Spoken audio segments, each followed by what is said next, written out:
सोलापूर लोकसभा मतदारसंघाच्या खासदार प्रणिती शिंदे यांनी गावभेट दौऱ्यादरम्यान उत्तर सोलापूर तालुक्यातील नंदूर या गावी भेट देऊन ग्रामस्थांच्या समस्या जाणून घेतल्या व निवेदने स्वीकारली। यावेळी नंदूर गावातील ग्रामस्थांनी विविध समस्यांच्या तक्रारी भेटी दरम्यान मांडल्या व गावचा विकास कामासाठी निधीची मागणी केली। यामध्ये प्रामुख्याने नंदूर येथील कोल्हापूर पद्धतीच्या बंधाऱ्याच्या दुरुस्तीसाठी निवेदन देण्यात आले। नवीन विद्युत डीपीची मागणी करण्यात आली। संजय गांधी निराधार योजना, श्रावणबाळ योजना राबवताना येणाऱ्या अडचणी मांडल्या। दलित वस्तीसाठी विकास निधीची मागणी करण्यात आली। त्याचबरोबर जिल्हा परिषद शाळेतील विद्युत वाहिनीचा पोल इतरत्र हटवावा, मुलांच्या सुरक्षेसाठी अशीही मागणी ग्रामस्थांनी केली। समशापुरातील ग्रामस्थांनी समाज मंदिराची मागणी केली। सोरेगाव ते नंदूर या रस्त्यावर रुंदीकरण करून मिळावे अशा अनेक मागण्या ग्रामस्थांनी केल्या। या सर्व मागण्या टप्प्याटप्प्याने पूर्ण करण्याचा प्रयत्न करेन असे आश्वासन खासदार प्रणितीताई शिंदे यांनी दिले। प्रामुख्याने नॅशनल हायवेच्या नंदूर येथील भुयारी मार्ग करण्यासाठी केंद्रीय मंत्री नितीन गडकरी यांच्याकडे पाठपुरावा करू असे आश्वासन दिले। याप्रसंगी सोलापूर जिल्हा काँग्रेस कमिटीचे वरिष्ठ उपाध्यक्ष भारत जाधव, नंदूरचे सरपंच गंगूबाई होनमानी, सोमनाथ बसुटे, गणपत बसुटे, जिल्हा समन्वयक मनोज यरगुलवार, हसीना शेख, अफसर नदाफ, दिलीप फुलमाळी, गुलाब बनसोडे, काशीनाथ कांबळे, वजीर शेख, राजाराम कोलते, प्रमोद सराटे, आप्पा शायवळे आदी उपस्थित होते।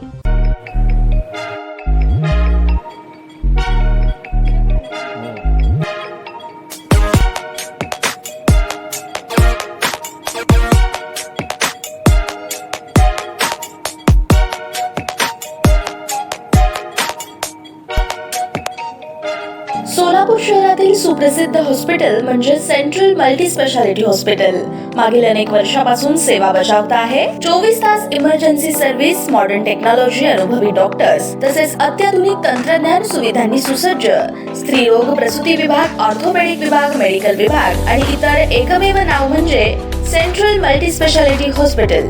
पत्ता गणेशपेठ शॉपिंग सेंटर, मंगळवार बाजार, सोलापूर। ताज्या बातम्या पाहण्यासाठी प्राईम महाराष्ट्र न्यूज चॅनलला सबस्क्राईब करा।